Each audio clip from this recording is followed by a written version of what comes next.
If you find a good spouse, you find a good life. And the favor of the Lord will be upon you. Tingnan niyo po yun, no? Pag nakakita ka ng mabuting asawa, magiging mabuti ang buhay mo. Hindi po magandang asawa ang hinahanap. Hindi po gwapong asawa ang hinahanap. Hindi po mayaman na asawa ang hinahanap. Yung mabuti lang. Kung mabait yung asawa mo, kung mapagmahal ang asawa mo, kahit na ano pa yung itsura niyan, dahil magbabago din po ang itsura ng inyong asawa, pagtanda nyo. Amen?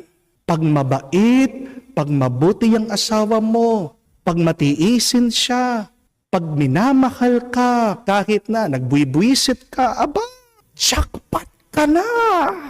Amen?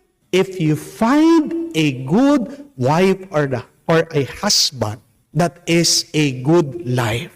At sabi, the favor of the Lord will be upon you. Yan ang pagpapala ng Diyos sa iyo.